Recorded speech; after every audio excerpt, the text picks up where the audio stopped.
Magandang araw mga kasipnayan. Sa video na ito ay pag-aaralan naman natin ang tungkol sa subtraction of polynomials. Ano ba ang ating mga learning objectives?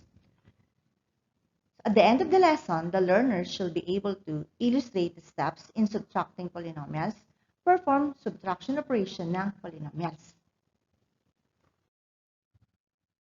Sa nakaraang video ay diniscuss natin ang tungkol sa pag-subtract ng monomials. Ito lamang ay consist lamang ng isang term. Ngayon naman ay pag-aaralan natin kung paano tayo magsusubtract ng polynomials or there are more than two or more terms. There are different steps to be followed in subtracting the polynomials. First one, isusulat natin ang polynomials sa standard form in descending order mula sa pinakamataas na degree of terms hanggang sa pinakamababa. Pangalawa, i-arrange natin ang mga similar terms in column.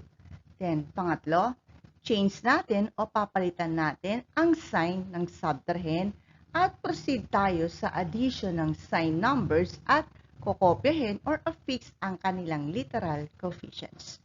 Halimbawa, subtract 7x minus 5x squared y from 3y minus 4x plus 6x squared y.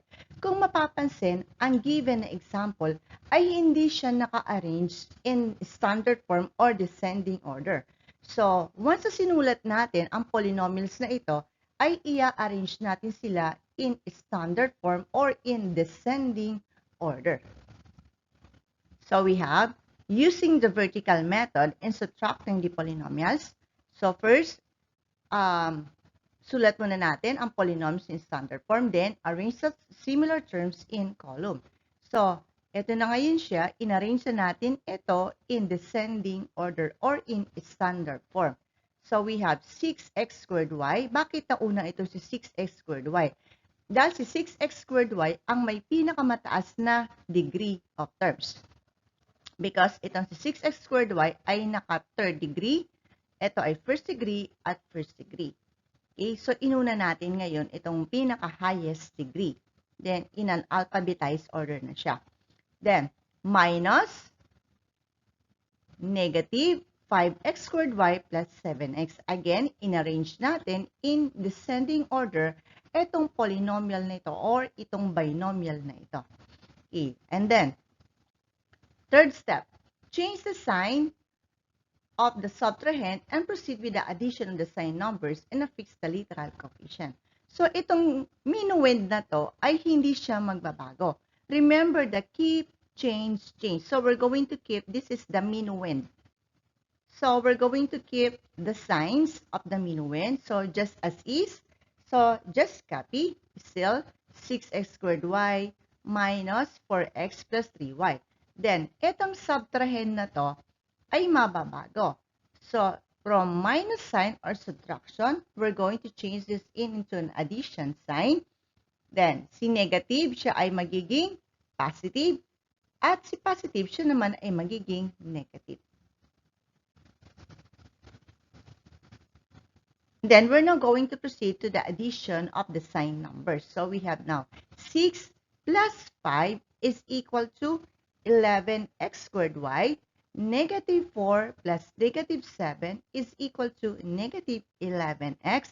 Then, since walang kapareha itong si 3y, we're just going to bring it down.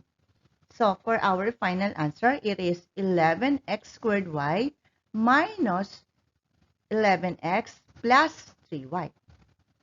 For the second example, subtract 15x squared plus 8x minus y by 9x squared minus 3x plus 4.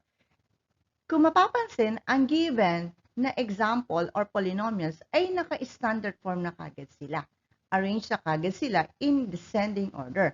We're just going to arrange the similar terms in column.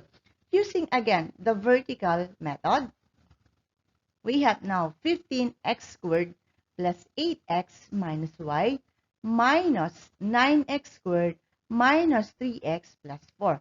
Again, no changing of the signs of the subtrahend, remain as is. Then for the for this minuend, no changing of the sign. So this is the minuend. So no changing of the signs of the minuend. So still remain as is, just copy. Then for the subtrahend, si minus magiging plus, si positive magiging negative, si negative magiging positive, and positive magiging negative. Then, proceed sa additional sign numbers. 15 plus negative 9 is equal to 6x squared.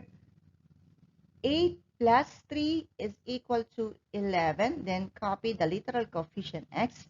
Negative 1 plus negative 4 is equal to negative 5.